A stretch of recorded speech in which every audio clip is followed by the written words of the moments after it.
This is the first of our two public comment sessions, so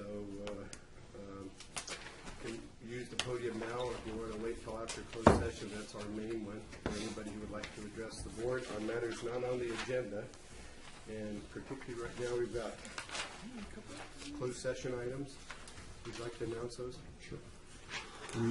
The board will be convening in closed session for a conference with labor negotiator Rick Haig telephonically, convening as the Lassen County In-Home Supportive Services Public Authority for discussion with Haig regarding Service Employees International Union, SEIU, Local 215 on labor negotiations.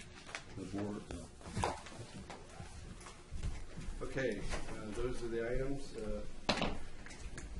Hearing no other comment, we'll go ahead and go in closed session at this time, and hopefully it will be a fairly short one. It will be reconvening in regular session at 9:30. Should be right. Just for ready, begin. I pledge allegiance to the flag of the United States of America and to the republic for which it stands, one nation, under God, indivisible, with liberty and justice for all.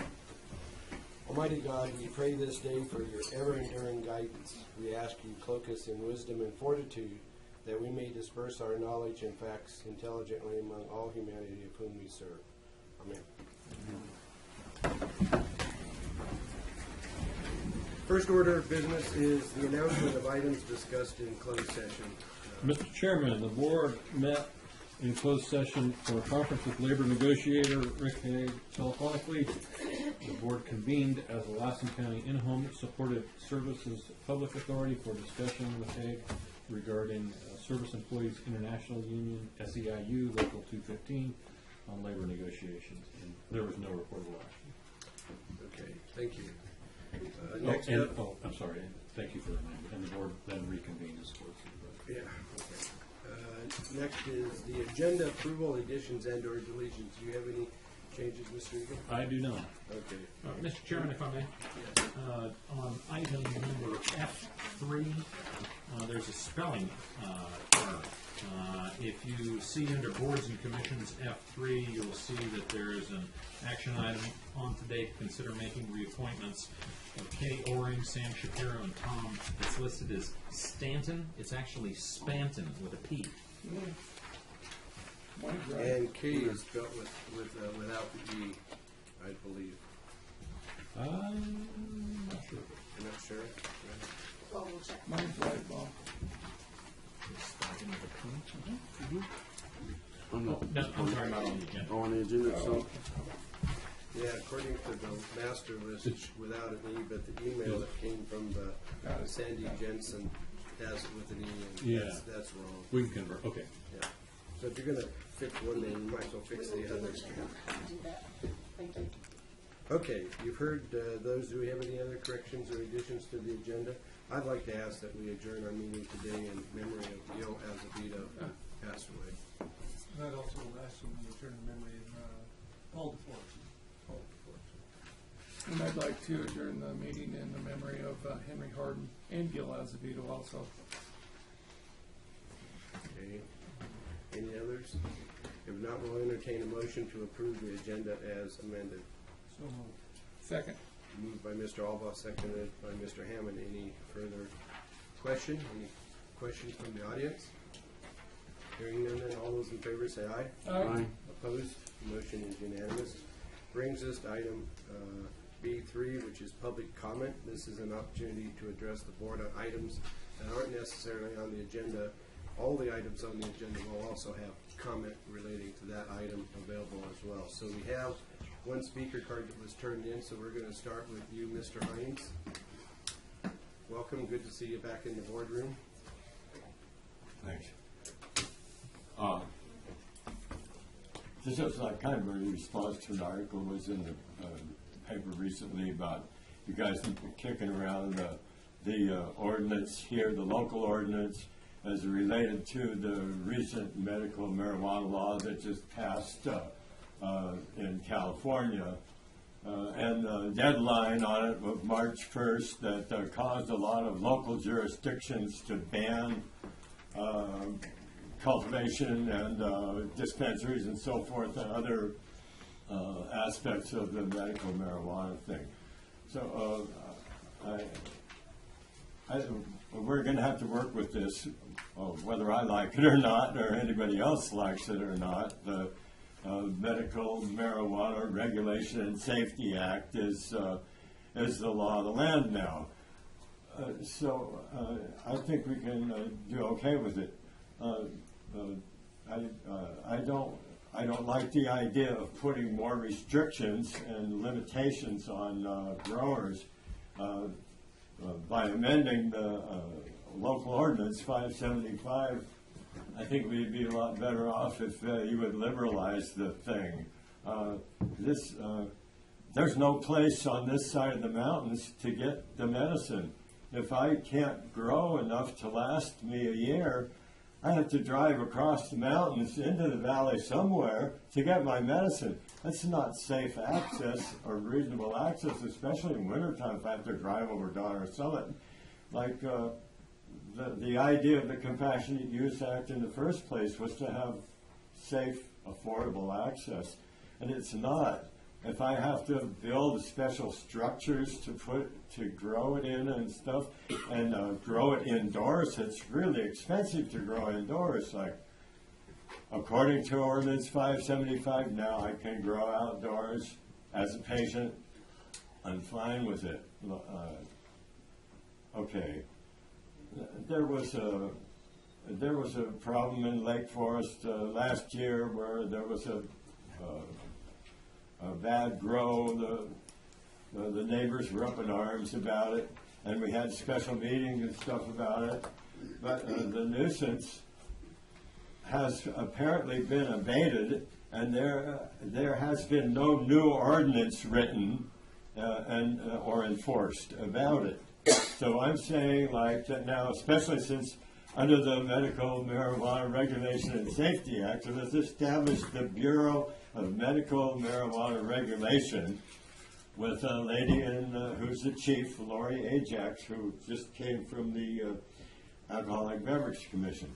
So she's expected to hire 40 or 50 people to try to put together the infrastructure and the policy to implement this new the new Medical Marijuana Regulation Safety Act is 60+ pages. If you want to wade through it sometime, it's got references to other agencies. It's got references to other laws. Like, okay, that's good. What I'm saying is this: 575 works. The nuisance was abated. Has there been any big nuisances come up about medical marijuana grows since then? I don't think so, or it would have been in the paper. Okay, that's about maybe what I wanted to say there. I would like to have you guys take a more liberal approach to it than trying to like hide the plants and like make sure it grows indoors and so forth. Well, the other thing was this, like, this is the state-issued medical marijuana ID card that I get through the county.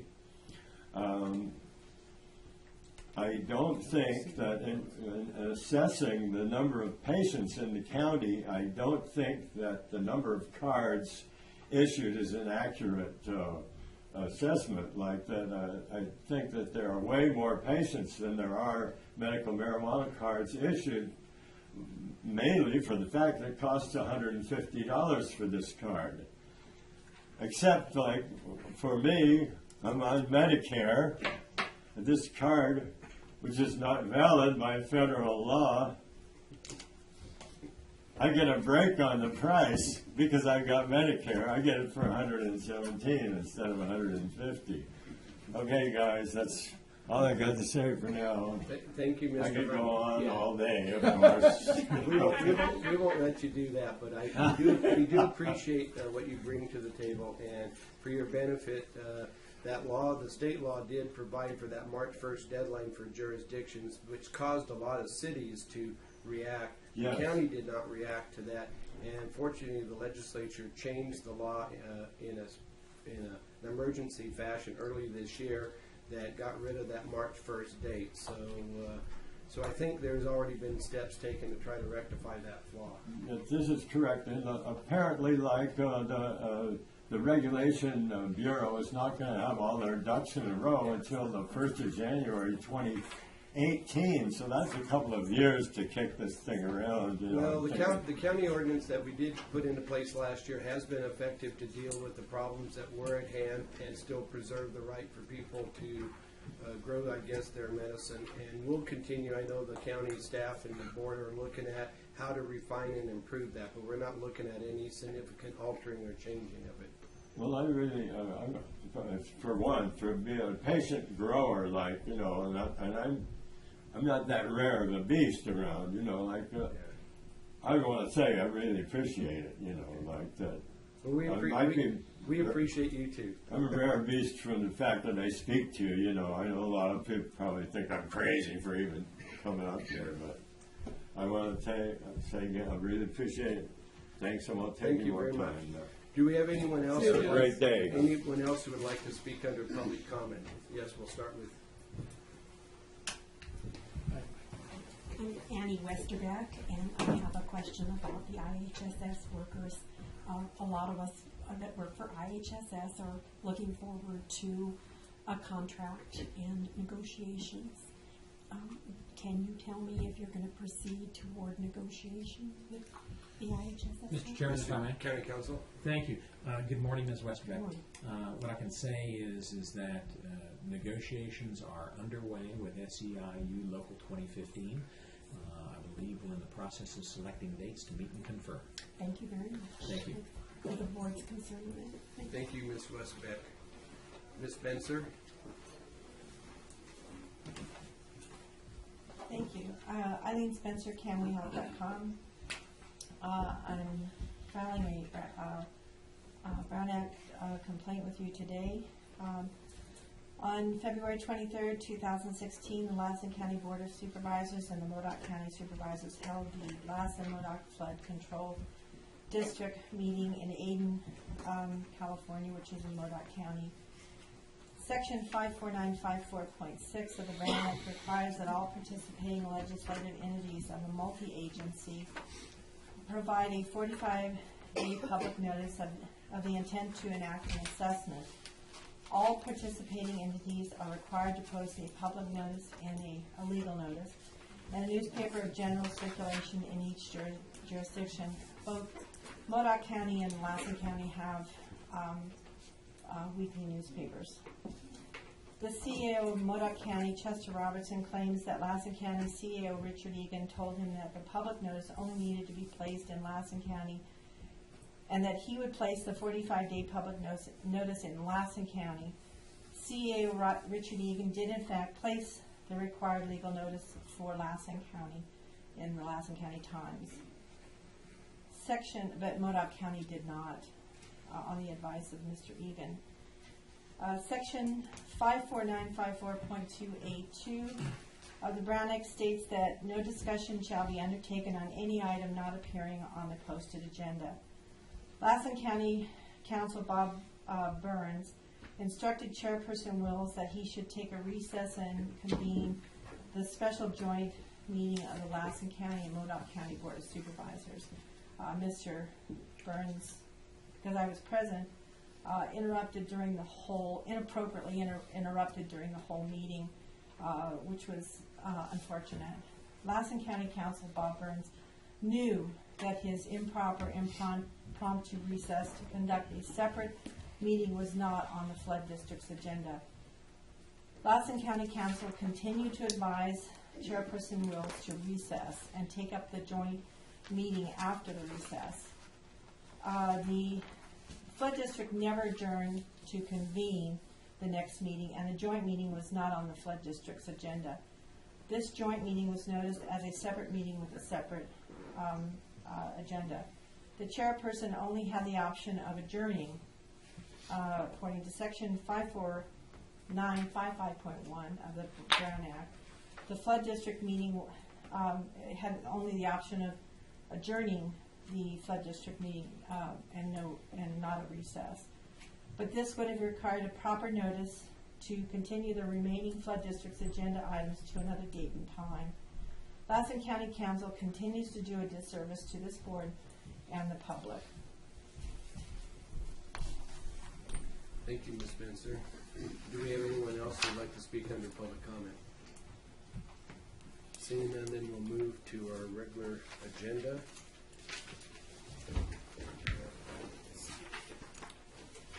Let's take up, agenda is, that's what I'm looking for, it's on the agenda. It's covered under all my writing. So let's take on the agendized board reports at this time. We'll start with you, Mr. Hammond. I'd like to donate $250 to Levitt Lake. Out of my discretionary fund, in the Doyle, $250 to the Doyle Senior Community. On March 30th, I'm going to have a town hall meeting in Hurlong, and April 8th in Doyle. And Dean, I'd like to pull you in on that, okay? They've had a lot of issues in Doyle right at this time, and the residents are not, they're a little unhappy with what's going on. So if you could come, I would appreciate that. What's the date again? March 30th in Hurlong, March 8th? March 30th in Hurlong, and April 8th in Doyle. What time? 7 o'clock. And Richard, I need to get some exposure from the paper and Chris Cole too, please. Okay. Could you clarify so $250, is that to the Levitt Lake Community Services District? Yes. And the Doyle Community? The seniors. Seniors, Yeah. okay.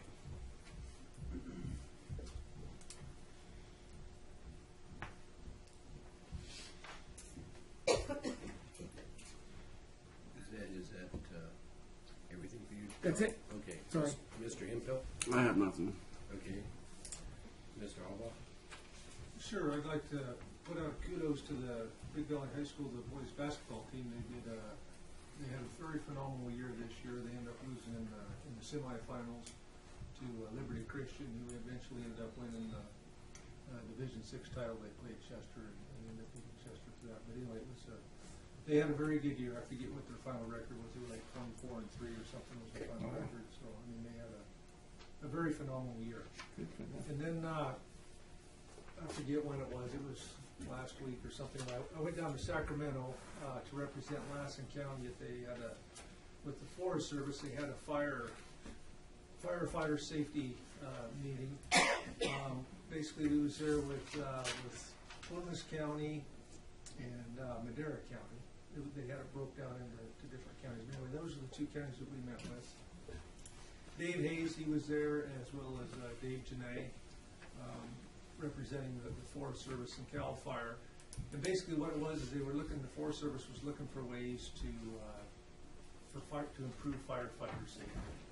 And of course they were way down in the weeds as far as it's a very complex deal, and I've got some of the stuff that I can share with you. You know, they were talking about the daily in and outs and you know, working alone and radio communications and medical safety skills, and you know. Well, I hope if they were in the weeds, that the weeds were dry. Right. So anyway, it was just it was very interesting. They had some history of some of this stuff, and so they were asking, you know. So I kind of went at it a bit different as far as the big picture, you know. And I talked about, well, they already have all the tools for firefighter safety. The problem is they get these big fires because they don't do timber sales, they don't thin, they don't control the noxious weeds. The reforestation efforts after a fire, they go in and plant so thick, then they never go back in and thin. All the dead trees they have out there for wildlife trees, they never go in and they never do any salvage removal. If you're going to put in a new fence, and I know this because I was up talking to my range con about putting in a new fence up there, they're going to allow you to take 3 feet out on the Forest Service side for a new fence. And that's it, 3 feet. I mean, you can't even walk along there, let alone for a cow or a horse or anything to get along there. You know, talked about grazing. You know, they need to keep their grazing up rather than cut their AUMs. They need to keep their grazing up. They have vacant allotments. They need to to get those in. They need to have better collaboration efforts. The environmental pressures that they're getting, like they have NEPA, EIR, EAs. E and all those stands for environmental, and I told them they need to focus on the local economic side of things. There's no lumber mills left in Lassen County at all. We're down to one biomass plant left, and that is questionable, as you know, up until June or July, and that's it. Talked about they have too many ologists, and they do too much planting. They need more workers and more representation. Talked about user control burns, the rural schools, and the funding, and using the actual timber receipts. Talked about biomass, the Big Valley Sustained Yield Unit. After fire, to get any use of salvage, but here again we've lost all of our infrastructure because there's no loggers left and there's no mills to take it to. And then the last one I threw in, is the, for firefighter safety is that all young kids, when they come out of high school, or they're in high school still, and during college, what do they want to do? They all want to go work for CAL FIRE, for BLM, and for Forest Service as a firefighter. And why is that? Because they make good money doing it. They get their overtime, they get their hazard pay and everything else. There is absolutely no incentive to put the fire out, to get on and put a fire out early. The longer it burns, the more money they make. And so they need to change their philosophy of firefighting. I mean, they built this animal up. I don't know how they did it, but if they want to change for firefighter safety, they need to change their ways to get in, so there's incentive to put the fire out early and thus not let it burn, and so everybody can make money. Anyway, that's what I talked about as I represented our county. And so Okay, thank you, Mr. Albaugh. Mr. File? Yes, I have a poem here from Violet, poet laureate. March 17th. March is the month for leprechauns. They clothe of emerald green. They're known to have large spots of gold, although they're never seen. 'Tis said they come from Ireland, St. Patrick's Day I hear, to lay their snares and play their tricks and share their green stout beer.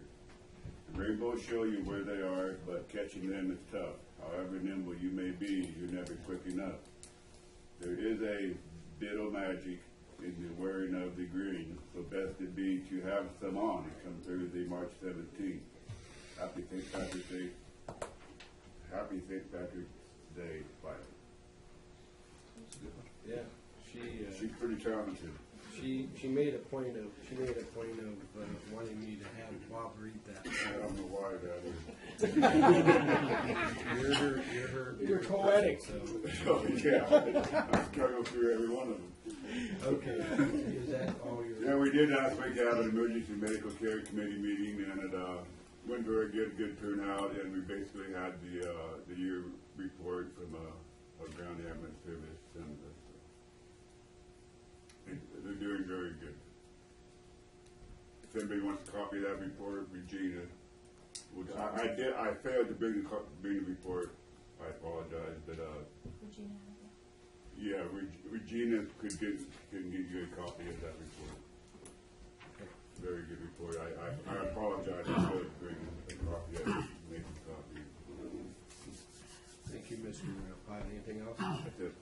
Okay, I had nothing, but I do want to comment, speaking of the St. Patrick's Day, I saw in the news that this coming Saturday, the Catholic Church will be having their annual St. Patrick's Day dinner. It's their 99th annual event. So they've been doing this almost 100 years, and it supposedly is the longest running kind of social event in the county at the present time. And if you haven't been to one of their St. Patrick's dinners, it's over the top. It's the best corned beef I've ever. I tell them that they cook it in holy water is the reason why it tastes as good as it does. It is good. So if you have no plans this Saturday, that would be worth doing. And I'd like to also comment about your success with the basketball team and stuff. I know the boys up north have been working really hard, and we've been following that. But in addition to that, last Thursday, I believe it was, Assemblyman Brian Dolly was in town, and he shared his son Reagan. Actually, for the first time, I guess, in years, Big Valley High School had a wrestler who was competing at the north section I guess it's Masters term, which is where all the divisions come together, and then the winners from that go on to the state wrestling tournament. And there was a video that was posted, I think, by Megan Reagan pinning this kid. It was like phenomenal, and he's just a freshman, so he's just getting started in his high school career, and it just was exciting to see, just the energy that he has. And of course, those of us been in the boardroom for any length of time, remember when Reagan was born, and he grew up here in the boardroom. But he was the youngest kid at Masters. Yeah, and he's got quite a career ahead of him. But beyond that, and the reason why we were following the Masters tournament, I didn't realize until Brian shared it, but the weight class that Reagan was wrestling in was the 138 class, which is the same class that Kenny Jones, our local high school standout, he's actually going to Northern State University in North Dakota on a full scholarship starting this fall. But Kenny actually won the Masters, was top, no points scored against him, and he went on to the state tournament, which was held this last weekend in Bakersfield. And even though he didn't place as well as he had hoped and expected, and a lot of us were hoping that he would do, we actually were able to catch some live streaming of the wrestling action that was available online last Friday. It was kind of exciting to see, but he was recognized at the state tournament for one of the 13 most outstanding in the sportsmanship category. And so I think he's finishing up his high school career just as Reagan is starting his career. And I would just say we have two very outstanding young men that I think as a community we should appreciate and recognize. So thanks for sharing that, because it brought to mind. What had the Jones kids place? I don't know what his final placing was. He won his first match, but he lost his second, which put him into the consolation bracket. I think he was ranked third in the state for that his category, and last year he placed sixth in that same competition. But anyway, I can't say for sure because I don't know exactly what his placing was, but probably third would be best that he could have done. Anyway, with that, we conclude board reports. We'll go on to our regular agenda item. I see we have a... Can I bring up one thing? Yes. I brought this up before, and I want to bring it up again because it's very important, and we talked about it at the PMCC meeting. If you bought, like, their method bought out Mountain Lifeline, and if you have a membership plan through them, it only works for Mountain Lifeline, or for Air Method. So if you need an air ambulance and it's on a rotation, who they send, who the dispatch sends. Unless a request specifically comes in. Right. Yeah. Well, yeah, if you're laying there bleeding and your life's in danger, whoever's on the rotation you're going to get.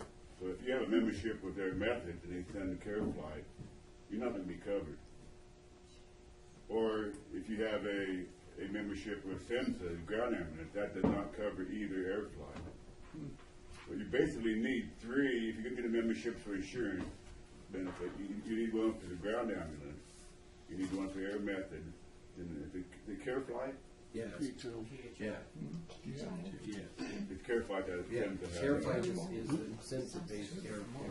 Right. So you basically need all three memberships. And what they're trying to do, and we discussed this at the meeting, is get one membership that covers everything. Yeah. But there's some legal issues in doing that with SEMSA and REMS and care flight to get something that works also with air method. So we're working on making one thing if we can, one membership to cover all three, but that is not how it is today.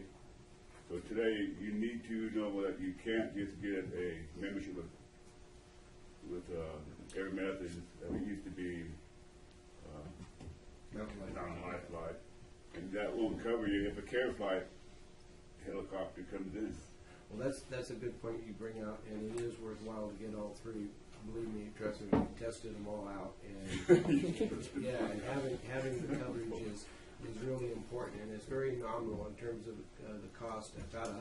For about $150 a year, you can pretty much you can buy all three of them. This county is people are extremely lucky in having two helicopters, fixed-wing aircraft, and an outstanding ground ambulance to cover.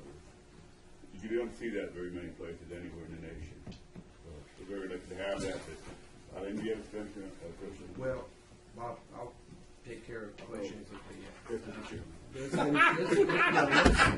let's finish our discussion. I'm trying to make sure that we follow we're on board reports.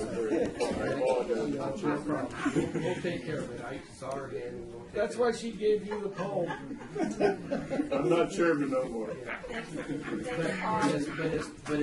But as far as the the membership type things, it's worth pursuing all those. I'm glad to know that the EMC committee is looking at how to bring those together, because I know there are some legalities. But the good news is that the Care Flight one, if you do subscribe to that one and you're traveling, they have a reciprocal agreement with about a dozen of these type of organizations scattered throughout several of the western states. So if you're up in Oregon or in Idaho, some places like that, and you have an accident and you utilize the service that is the sister agency to or part of that reciprocal program.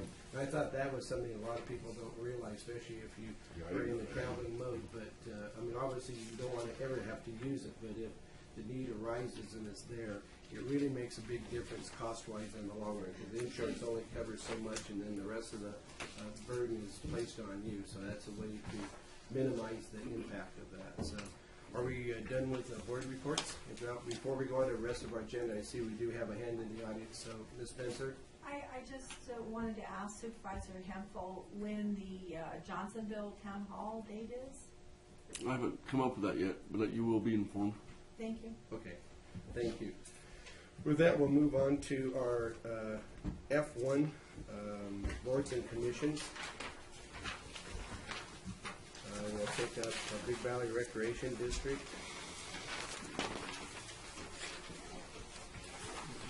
Yeah, we need a consideration of appointment of, we have, I would move we appoint Heather Masadi Summers to. we have a motion by Mr., this is to a vacancy? Yes. Fill one For vacancy. the Big Valley Recreation. Yeah, we have a motion by Mr. Alba. Is there a second? Second by Mr. Hentel. Any further discussion or comment? Do we have any questions from the audience? Seeing none, then all those in favor say aye. Aye. Opposed, motion is carried. Let's take up item F2, which is the Milford Fire District. Mr. Chairman, I move that we reappoint Mr. Washbaugh and Mrs. Wimple to the Milford Fire Board. Okay, you heard the motion by Mr. Hempel. Is there a second? I'll second it. Seconded by Mr. Pyle, that the two members be reappointed to the Milford Fire District. Any further comments or questions? Is there anybody from the audience that has a comment? Seeing none, then all those in favor say aye. Aye. Opposed, the motion is unanimous. Item F3, the Stones Bend Guard Community Services District. And this here we have reappointments to unexpired, to new terms expiring in 2019. And just as a record, the name spelling for K-Oring has been fixed, and the name for Tom Spanton has been corrected. So, when Chairman, I would move approval to reappoint the Stones Bend Guard Community Services Okay. District with three names. we have a motion by Mr. Alba. We're going to let Mr. Hammond second. That's okay, let Bob do it, he's doing good. Poor Tom was having a hard time No, getting in that's there. all right. Okay, Mr. Pyle can second the motion. There you go. All those in, before we take up any further discussion, do we have any questions or comments from the public? If not, seeing none, all those in favor say aye. Aye. Opposed, the motion is unanimous. That brings us to the consent calendar, items G1 through,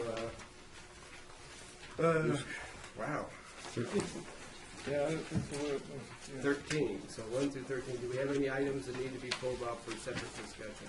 I have one. Okay, Miss. I gotta find it. It's the one with the sheriff on Westwood. Which one is that? 10, 11, and 12. I don't know, one at the Westwood property, whichever. Eight. one it is. Yeah, hey, Basically, county property, that's not the, No, that's not it. okay, right, that's the incubator building. Yeah, that's the one I want. Yeah, eight. Okay. So we've had a request to have item GH pulled. Do we have any other requests from the board? I see we have a hand in the audience. Yes, Ms. Spencer? G2 and G6. G2 and G6.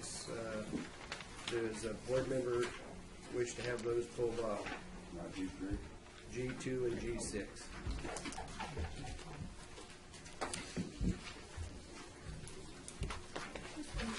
Per our board rules and procedures, members of the audience cannot pull items off the consent calendar. Board members can, so it's up to the board if you wish to have those two. It's been requested by a member of the audience that we pull off G2 and G6, so. Isn't that discretion of the chair?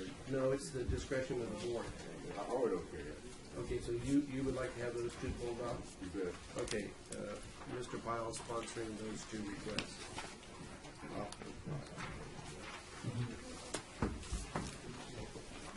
Any other items? They have one more. G5. G5, okay.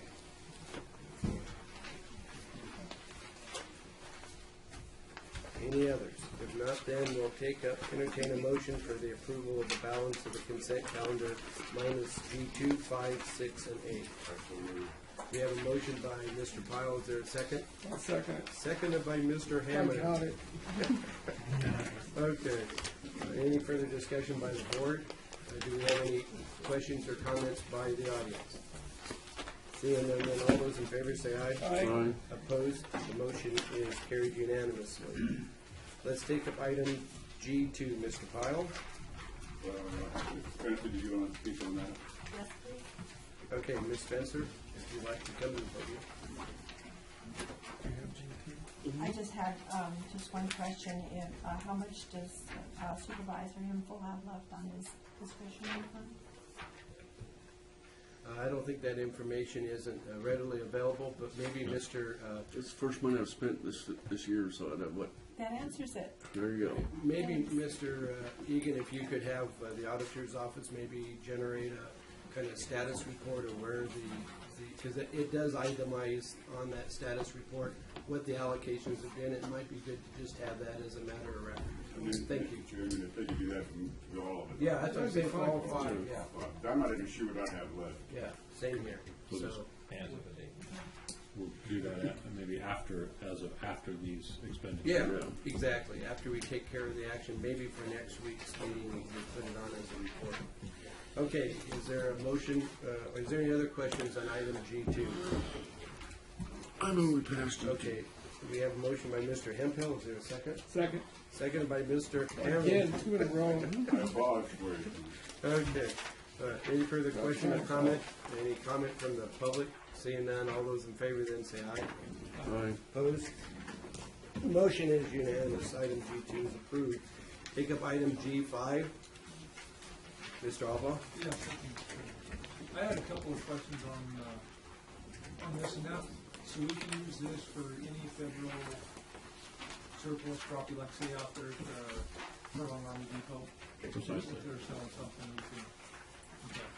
And then the other thing that kind of was concerning on me is they wanted a wet signature on this. I mean, isn't that gonna smear or something that we need to get? I'm not sure why reference to the wet signature. What is their wet signature? It's raining. Yeah. Take it out there tomorrow. And then, is Donnie, is that the new current trend term? I mean, because the Donnie certifies, the Donnie agrees, the Donnie agrees. You know, this is on the third page. Donnie. Donee, Donnie. Yeah, as compared to the donor. yeah. Okay, thank you for that clarification. That'll be $300. Sorry.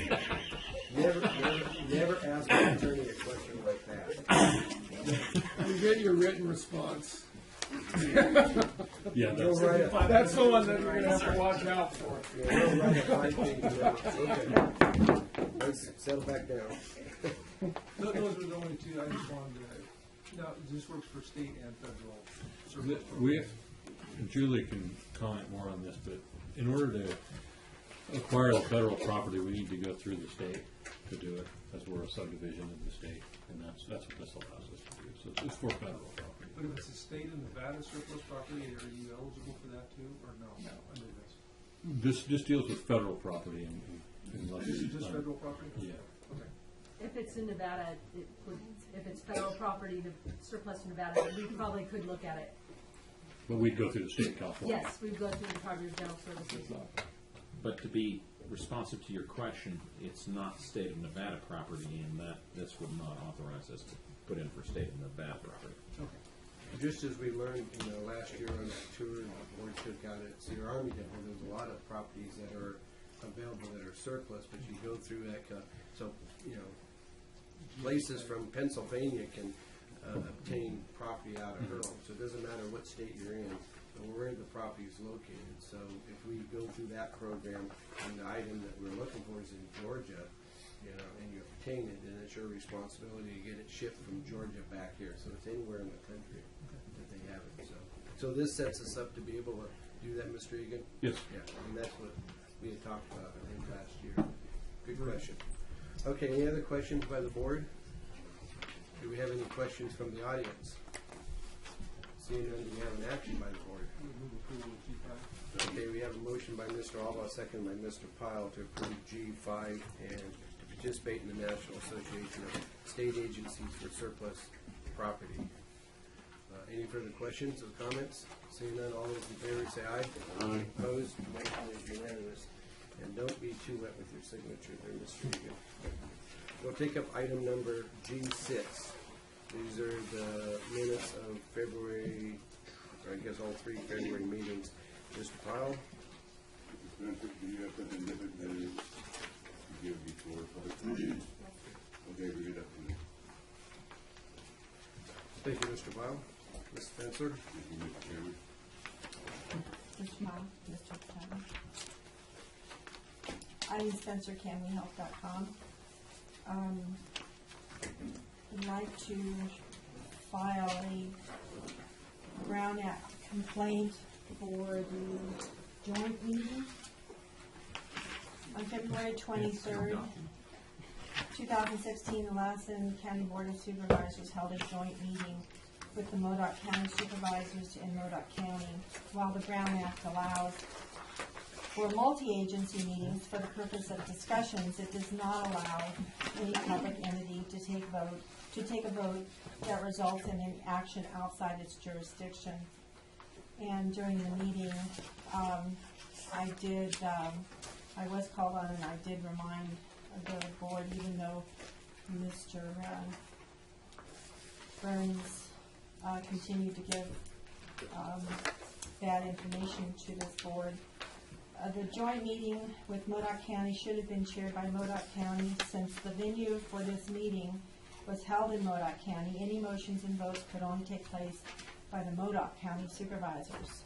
Can We Help has advised this body many times that to take any action for a regular or special meeting, it must be held within Lassen County boundaries.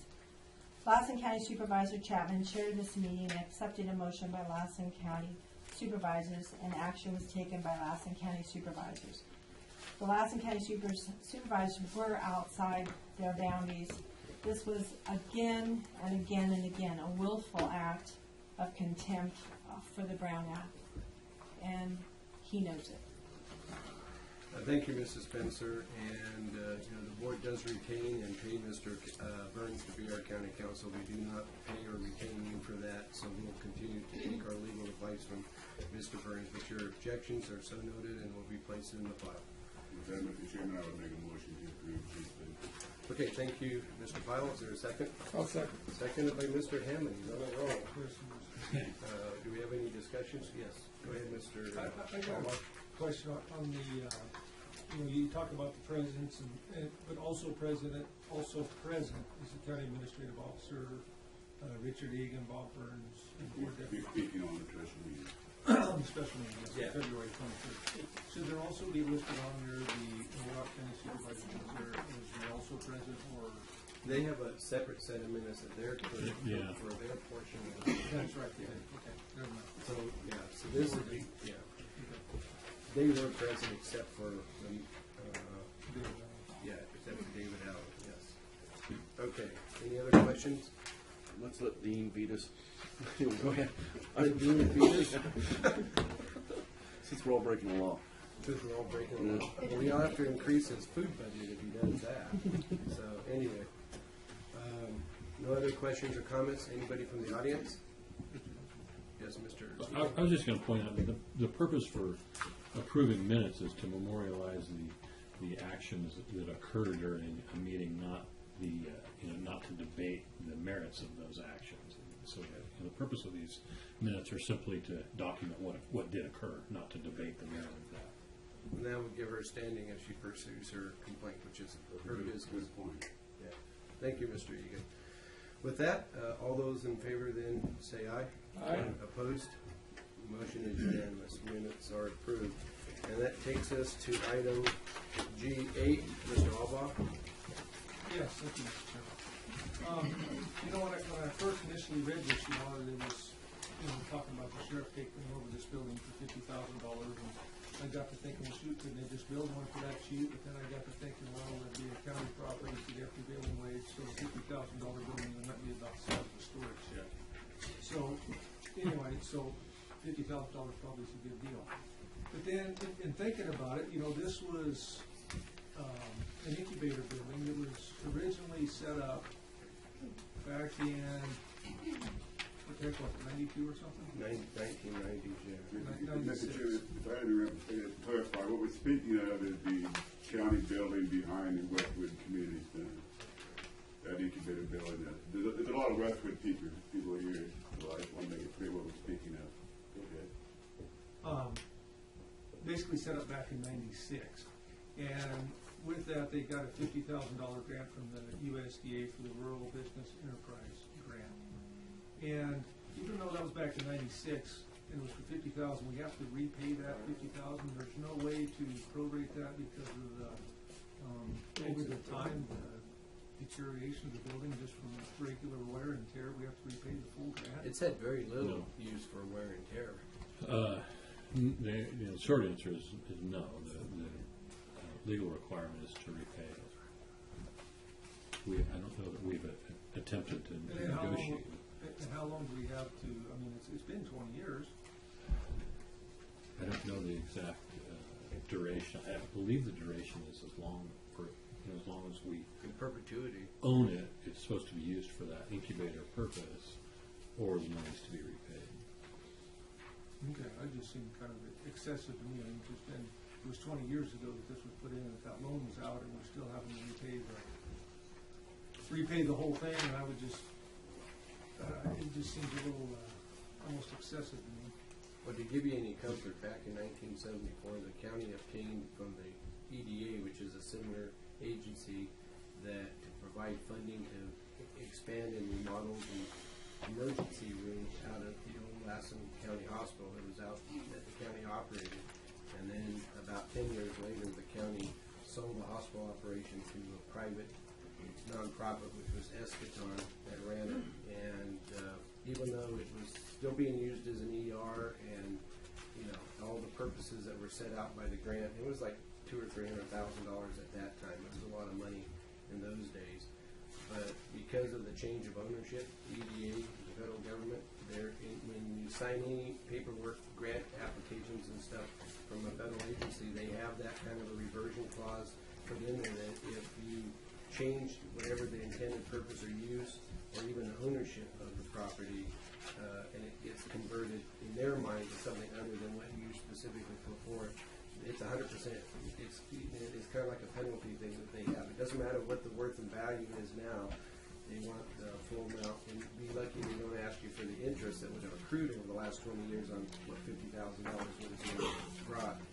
We were able, I think the county was ultimately able to convince them that we have this lease purchase arrangement with them, so we were able to avoid having to do that. And eventually, they of course abandoned that site and built the new hospital that we have today. But it was kind of over a long period of time that was expected. So if you change what you're going to do, what you're going to say, they generally want you to pay it all back. So. Well, and is there a way for the sheriff and his department to, do something in that building? Well, maybe he can grow his business. On the outside, with some inmates, like the state, the inmate license plates or something. Is there something he can do in there so we don't have to pay this $50,000 as I mean, can he still use it for his intended purpose, but also have training for the youth or something out there? We haven't explored that in depth. My hunch is that no. Yeah. The purpose of that was to incubate Jobs. private businesses and private jobs. My inclination is that any jobs that the sheriff's department would. But he's going to retrain some prisoners, give them some training so they can go out when they do get out of jail. I don't think with this site we're just looking at a substation. I don't think it's really a training facility for inmates. I'm just trying to. Well, we'll designate you an ad hoc committee of one to explore those ideas with the county staff and the sheriff, and if you can come up with something fruitful, the board will split the savings with you. I'm just trying to save $50,000 for the sheriff. I'm sure he appreciates you doing everything you can to help him save. And if there is a way for that, but I'm with Mr. Egan. My experience has been on most either a state grant or a federal grant. When you accept those grants for whatever the design purpose in it becomes different down the road, they want you to basically pay back. Of course. Yeah. And for clarification, what we're doing, and the 50,000 in these budgets, we've approved that. It's already in the budget. We're transferring the better building behind the community center in Westwood from Public Works to the Sheriff's Department. The Sheriff's Department will be using that from now on. And by doing that, we pay back, we kind of clear up whatever encumbrances that are assigned to that building, so the sheriff can use it as a county facility, free and clear. So it'll be beneficial to the people in Westwood. Yeah, absolutely. Okay, do we have any other questions from the board? Do we have any questions from the audience? I see one hand, Ms. Spencer.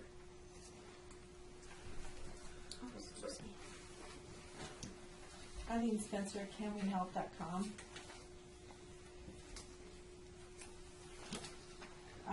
You have placed the transfer of the Westwood Warehouse Building property on the consent calendar. Again, I want to lodge my objection because this is a routine matter.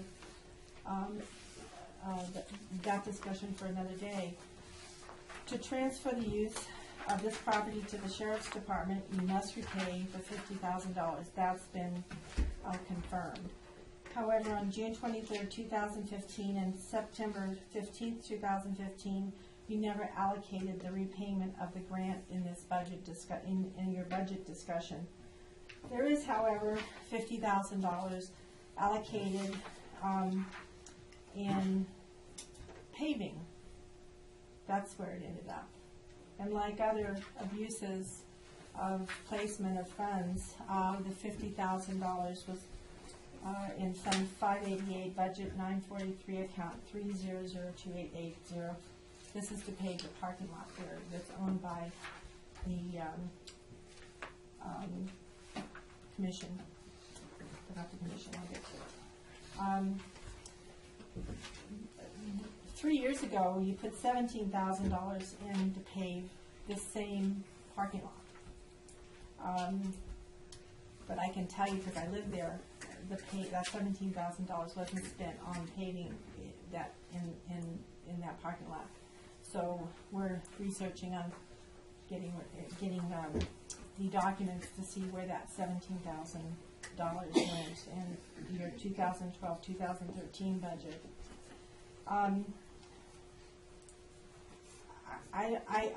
You constantly amaze me, and I'm excluding everybody except Mr. Pyle and Mr. Stratton because they sit on the budget meeting. Additional misappropriations occurred in Westwood when you placed $142,000 in the budget to replace the Westwood Library roof. You never did that either, but diverted this money to projects in Beaver and Public Works. We are Well, if I may interrupt you, Ms. Spencer, yes. We're talking about the Westwood, this Westwood property and all these other properties you're referring to. No, just one. It appears that APN 125-010-47, the warehouse, and the property APN 125-010-48 is owned the warehouse is owned by the county, and the paving, or the parking lot is owned by the Lassen County Community Development Commission. Excuse me. Public records indicate that the Lassen County Community Development Commission has never met to approve this transfer. Never.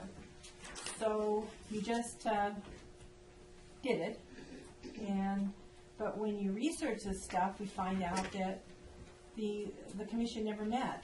They own it, they have to meet and make that vote, make that decision.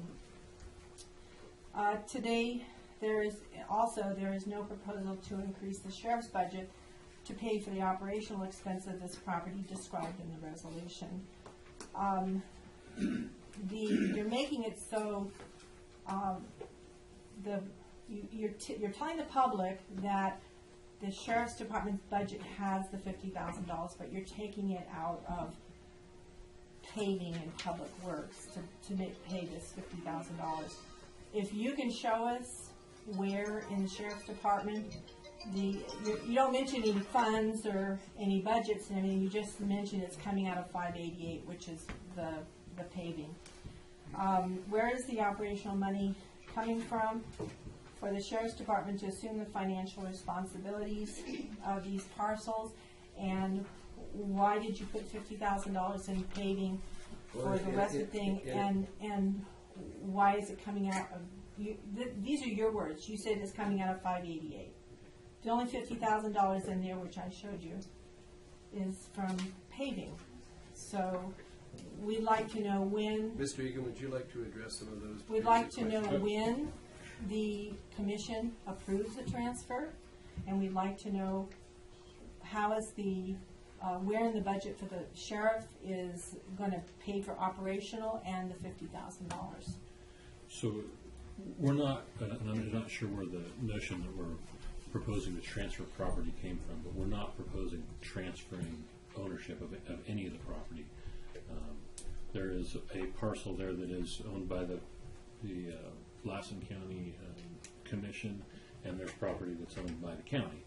The property that's owned by the county is what we propose to transfer operational control over to the sheriff's department, which doesn't require any transfer. It's owned by the county. It's going to continue to be owned by the county, but instead of because of the change of utilization, we have this obligation to pay back because of the change of the use. Yeah. It'll be transferred. Sheriff's budget. And as far as Not pavement. It'll be transferred from public works to the sheriff's budget. Right. Operation, period. As far as the line item where the $50,000 is going to come from, we have the 50,000 budgeted between two lines. One is our regular public safety patrol line, and the other one is the line that we use to support boating safety, because we intend to store boats there, or at least a boat there for Walker Lake. So, but it is budgeted within the. And as far as your operational budgets, you already have operational budgets in Westwood, so you're going to be changing the location. We do. We're going to have to make some adjustments in next fiscal year, I'm sure, just because of the size of the facility compared to what we're in now. But we haven't. We'll be moving into it late in the season, and we'll make any adjustments we need to in next year's budget in place. Okay. The statement that we intend to fund the transfer out of the 588 fund, I think, is wholly unfounded. Okay. It's in your documents. Well, I think to clarify that, the payment, the check is going to be cut by y'all around the 588 fund, because that's the fund that was originally for managing that building. So it's just to keep clarification for grant requirements, so that, hey, we paid back from the same fund that the money, I believe, came in. so the money is that the sheriff is So going it's allocated in the budget for the sheriff, it's going to be transferred and paid out the 588. sheriff's budget will transfer that money to 588, which will write the check to clear up encumbrance with the feds. And that's what it says in the last two sentences of the It says it right here in what I have in my packet. Okay. I mean, I don't see why it's such a. Well, What are the two line items for the sheriff? For the budget, just the budget and the line item? I'd recommend that maybe during the recess. 0522, 111 and 0520. Okay. Thank you. Thank you. So, do we have any other questions from the audience? If not, do we have an action? I'd make a motion. Okay, we have a motion by Mr. Pyle, seconded by Mr. Alba, to approve the payback of, this is item G8. Hopefully we'll be storing a boat, as the sheriff says, not middle of the reservoir, so this whole action item is to the benefit of the community of Westwood. Okay. Thank you. Any further comments? If not, all those in favor say aye. Aye. Opposed? Motion is unanimous. We're going to take our 10:25 recess briefly, and we'll come back to our 10:15 time certain, followed by the 10:30 time certain.